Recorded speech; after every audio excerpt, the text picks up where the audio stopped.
നിങ്ങളുടെ കുട്ടിക്ക് അർട്ടിക്കേറിയ ഉണ്ടെങ്കിൽ ഈ 5 കാര്യങ്ങൾ നിർബന്ധമായും അറിഞ്ഞിരിക്കണം. ആദ്യത്തെ കാര്യം, എല്ലാ അർട്ടിക്കേറിയയുടെയും പിന്നിൽ ഫുഡ് അലർജി ആയിക്കൊള്ളണമെന്നില്ല. പല മാതാപിതാക്കളും ചെയ്യുന്ന ആദ്യത്തെ കാര്യം കുട്ടിക്ക് പാല്, മുട്ട, മീൻ അതുപോലെ നട്ട്സ് സ്ഥിരമായിട്ട് ഒഴിവാക്കും. പക്ഷേ പല കുട്ടികളിലും ഒരു വൈറൽ ഇൻഫെക്ഷൻ കഴിഞ്ഞിട്ടായിരിക്കാം അർട്ടിക്കേറിയ വരുന്നത്.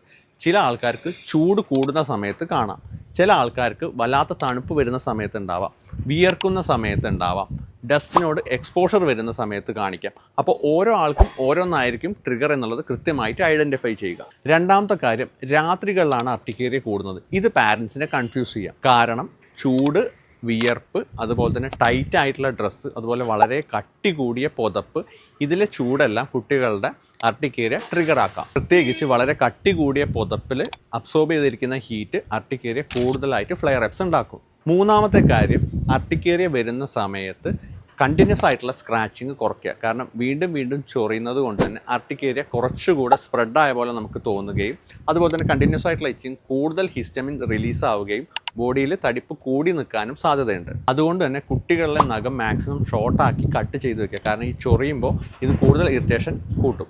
നാലാമത്തെ കാര്യം, കുട്ടികൾ സ്കൂൾ വിട്ട് വരുന്ന സമയത്തോ അല്ലെങ്കിൽ കളിച്ചിട്ട് വീട്ടിലേക്ക് വരുന്ന സമയത്തോ ഇവരിൽ അർട്ടിക്കേറിയ കൂട്ടാം. പ്രധാനമായും ഈ പുറത്ത് കളിച്ച് വരുന്ന സമയത്ത് ശരീരത്തിൽ ചൂട് കൂടാം, അതിനൊപ്പം വിയർപ്പ് ഉണ്ടായിരിക്കാം, അതിൻ്റെ ഫ്രിക്ഷൻ ഉണ്ടായിരിക്കാം. അതുപോലെ തന്നെ പല ചെടികളിൽ നിൽക്കുന്ന സമയത്ത് അതിൻ്റെ പോളൻസൊക്കെ ഇവരിൽ നിൽക്കാം.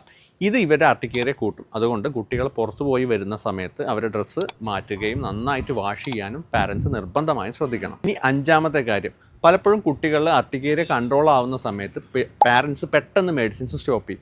ഇങ്ങനെ പെട്ടെന്ന് സ്റ്റോപ്പ് ചെയ്യുന്ന സമയത്ത് വീണ്ടും ഇത് കൂടാനും ട്രിഗർ ആവാനും സാധ്യതയുണ്ട്. അപ്പോൾ അതുകൊണ്ട് ഇത് പെട്ടെന്ന് സ്റ്റോപ്പ് ചെയ്യാൻ പറ്റുന്ന ഒരു കാര്യമല്ല. കൃത്യമായി മെഡിസിൻസ് എടുക്കുകയും ഇതിൻ്റെ ഫ്രീക്വൻസിയും ഇൻറ്റൻസിറ്റിയും കുറഞ്ഞു വരുന്നുണ്ടോ എന്നുള്ളത് നിങ്ങൾ കൃത്യമായിട്ട് നോട്ടീസ് ചെയ്യണം. ഇത് ഓൾമോസ്റ്റ് ഡെയിലി ബേസിസിൽ വരുന്നുണ്ടെന്നുണ്ടെങ്കിൽ നിങ്ങൾ സെൽഫ് മെഡിക്കേഷൻ എടുക്കാതെ കൃത്യമായിട്ട് ചികിത്സ എടുത്താൽ മാത്രമേ ഇത് മാറുകയുള്ളൂ. നിങ്ങളുടെ കുട്ടിക്കും ഇതുപോലെ അർട്ടിക്കേറിയ ഉണ്ടോ?